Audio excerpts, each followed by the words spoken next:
বিছানার চাদরটা বেশ কয়েকদিন হয়ে গেল পাতা আছে, তাও 6-7 দিন তো হবেই। তো ভাবলাম আজকে বিছানার চাদরটা কেচে দেবো। তো এর আগের দিন তো প্রচুর কেচেছিলাম, মায়ের শাড়ি টাড়ি এসবগুলো কেচেছিলাম, আমারও কয়েকটা শাড়ি কেচেছিলাম। তো আজকে ভাবছি বিছানার চাদরটা তো তোমাদের দাদাভাইয়ের কয়েকটা জামা কেচে দেবো। তো নতুন চাদরটা পেতে নিলাম ভালো করে, আর ওটাকে গরম জলে, আগে যে চাদরটা পাতা ছিল ওটাকে গরম জলে ভিজিয়ে রেখে দেবো, কারণ গরম জলে করলে ভালো পরিষ্কার হয়। আর এদিকে ছেলে কাণ্ড করে বসিয়েছে, আজকেও কি ফালতু স্বপ্ন দেখেছে দিয়ে কাঁদছে। তো সকালবেলায় উঠে কাঁদলে ভালো লাগে বলো তো? সকালবেলার দিকে কাঁদলে সারাদিনই কাঁদে, এমনটাই হয় আমার ছেলের পক্ষে। চা করছি, আর আজকেও করছি দুধ চা, কারণ কালকেকার বাসি রুটি আছে দুটো, তো ওটা দিয়েই খাবো। আর চাটা খেয়ে আমি মাদের বাড়ি গিয়েছিলাম, আর আজকে আমার মা না প্রচণ্ড কষ্ট করে রান্নাটা করেছে। তো উনানে রান্না করছে, আর প্রচণ্ড ধোঁয়া, মানে হাওয়া আসছে বলে ধোঁয়া হচ্ছে, তো মায়েরও কষ্ট হচ্ছিলো, আমরা বসেছিলাম, আমাদেরও একটু কষ্ট হচ্ছিলো। কথা বলো একটু, বলো hello hello guys, welcome back to my channel লিপিকার ফ্যামিলিতে তোমাদের সবাইকে জানাই অনেক স্বাগত। আমি এসেছি মাদের বাড়ি, আর এসে আমাদের পিহুসোনাকে কোলে নিয়ে নিয়েছি। তো পিহুসোনা কোলে চেপে তো খুবই খুশি। আর আমি যাবো একটু চিকেন আনতে, এই পাশেই দোকান, মাদের বাড়ির কিছুটা রাস্তার পরে যাবো, দিয়ে মাংস নিয়ে আসবো। দেখো তোমাদের সাথে কথা বলছে, ফোন দেখলেই বাবারই কথা বলতে ইচ্ছা করি। কথা বলো, কিন্তু আমি বলবো নাকি, তোমাদেরকে তো বলতে হবে। আর বাড়ি এসে আমি রান্না বসিয়ে দিয়েছিলাম। রান্না করার জন্য আমি আলু, আর আজকে তো তোমাদেরকে বলেইছিলাম যে আজকে চিকেন করব, তো 500 মতো চিকেন নিয়ে এসেছিলাম। তো সব আমার কাটা কমপ্লিট, পেঁয়াজ আলু সব কিছুই। আলুগুলোকে কেটে ধুয়ে রেখে দিয়েছি, আর এই দেখো চিকেনটা।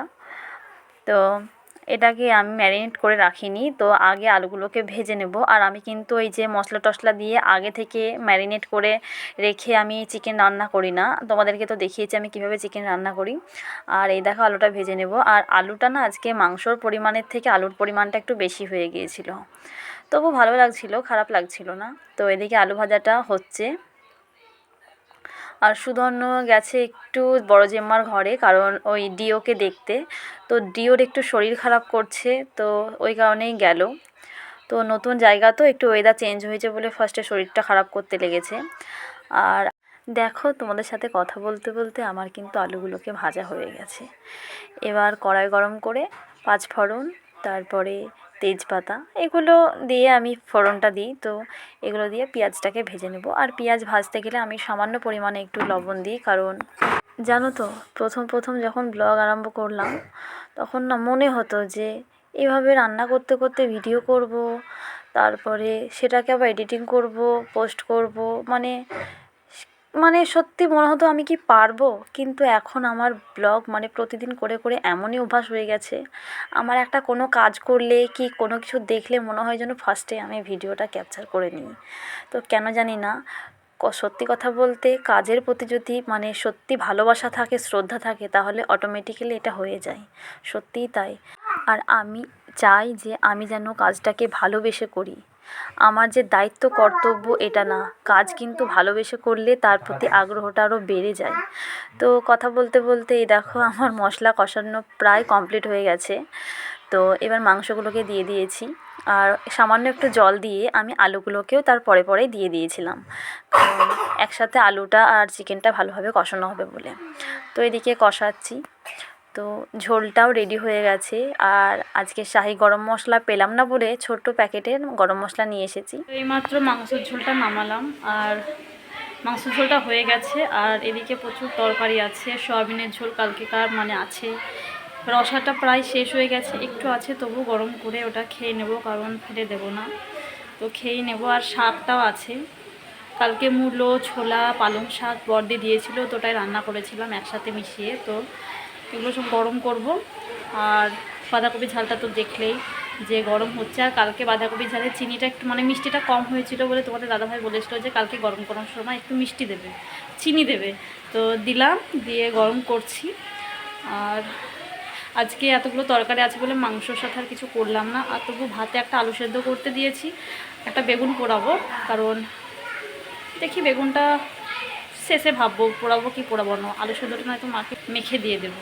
আজকে একেবারে রান্নাবান্না করার পরেই একদম ফ্রেশ হয়েই রান্নাবান্নার ঝামেলা মিটিয়ে আমি গরম জল করে সার্ফ ভিজিয়েছিলাম, কারণ বাসন মাজতে মাজতে গরম জলে ভেজানো থাকলে প্রায় মানে নোংরাগুলো বেরিয়ে যাবে।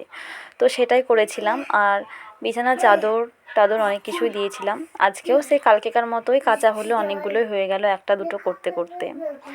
আর এখনও বাসন মাজা কমপ্লিট হয়নি, এগুলোকে ভেজাবো, দিয়ে বাসন মাজবো, তারপরে ঘরটা মুছে স্নান করব। আর ছেলেকে স্নান করিয়ে দিয়েছি, ওই একটাই কাজ, ও দিদিকে আনতে গেছে ও দাদার সাথে। তো ডেলি এই টাইমটায় ও যায়। তো দাদা সুধন্যরও একটু বেড়ানো হয়, আর ও আসলে ওকে খাইয়ে দেবো। খাইয়ে একটু যদি ঘুমোই, কী বলো তো, ঘুমোই না শীতের সময় না, যেহেতু মানে ছোটো দিনের বেলা ঘুমোতে চাই না, আর আমিও ইচ্ছা করে ঘুম পাড়াই না, কারণ রাত্রেবেলার দিকে ঘুমোতে অনেকটা দেরি করে, ওই কারণে আমি ঘুম পাড়াই না। আর এ দেখো আমার সব কাপড়গুলো ভেজানো হয়ে গেছে, আর মুখে না একটু গরম জল পড়লো, তাই বলে আমি আবার জল দিয়ে দিলাম। আমার একটু আবার খুঁতখুঁতে মন, তো মুখটা ভালো করে ধুয়ে এলাম। আর এদিকে আমার স্নান টান হয়ে গেছে, তো স্নান টান করে ঘরে চলে এসেছি আমি। ফাইনালি স্নান টান করে চলে এসেছি, আর আজকে অনেকটা বেলা হয়ে গেছে, 2টো বাজছে। তো আগে কাপড় যেগুলো কেচেছি এগুলো আগে মেলবো না, মাকে খেতে দেবো, আমি খাবো, তারপরে মেলতে যাবো। কারণ এমনিতেও শুকাবে না আজকে, এমনিতেও শুকাবে না, তো সে কালকেই ভালোভাবে শুকাবে। তো অতটা চাপ নেই, তা আগে খেয়ে নেব, আগে পেট পুজো তারপরে কাজ। তো চলো মাকে খেতে দিকে। মা আসুন।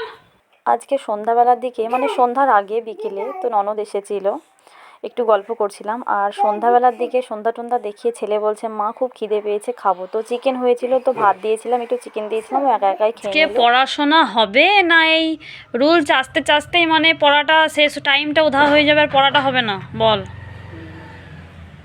আমি একটা কথা ভাবছি, আমি এবার ভাবছিলাম মানে বিশেষ করে মানে এই এই মাসে তো যে ভাবছিলাম যে একটা বোধহয় শীতের সময় মানে বিয়ের ভোজ টোজ পাবো না। তো শীতের সময় ভোজ খেতে ভালো লাগে, বিশেষ করে সেজে গিয়ে মানে সাজতে ভালো লাগে। ভোজ খাওয়ার একটা মানে কি রিজন বলো তো, সাজার একটা সুযোগ পাবো। তো অনেক দিন তো সেভাবে সাজা হয়নি, ভিডিও করার জন্য সেভাবে তো সাজা হয় নাই, হালকা পাতলা একটু লিপস্টিক। মা বলো। তো এবার দুটো বিয়ে নিমন্ত্রণ এসেছে। হ্যাঁ দেখো, তো দুটো বিয়ে নিমন্ত্রণ এসেছে, আর বিয়ে দুটো খুব দূরের না, খুব কাছেরই। তো রিকোয়েস্ট করেছে বারবার করে যেতেই হবে, তো যাব সামনে। আজকে তো 7 তারিখ বাংলা, আর 2 দিন পরে একটা বিয়ের ভোজ আছে। তো তোরা তো দেখতেই পাবে, আমি অবশ্যই ব্লগে দেবো, আর দেখতেই পাবে। তার জন্য আমাকে বাজারও যেতে হবে, কারণ আমার সে একই কানের পরে সব জায়গায় যাওয়া হয় বলো। তো দুটো কানের কিনবো, কারণ 10 তারিখে একটা বিয়ে, 30 তারিখে একটা বিয়ে, তো তার জন্য বাজার যেতে হবে। আর কি আছে ভোজ? হ্যাঁ কোথায়? তন্ডন একটা বিট্টুর পুকুরে বস, একটা তন্ডন কাকুরে, একটা বিশাল পুকুরে বস, আর একটা চন্দন কাকুদের।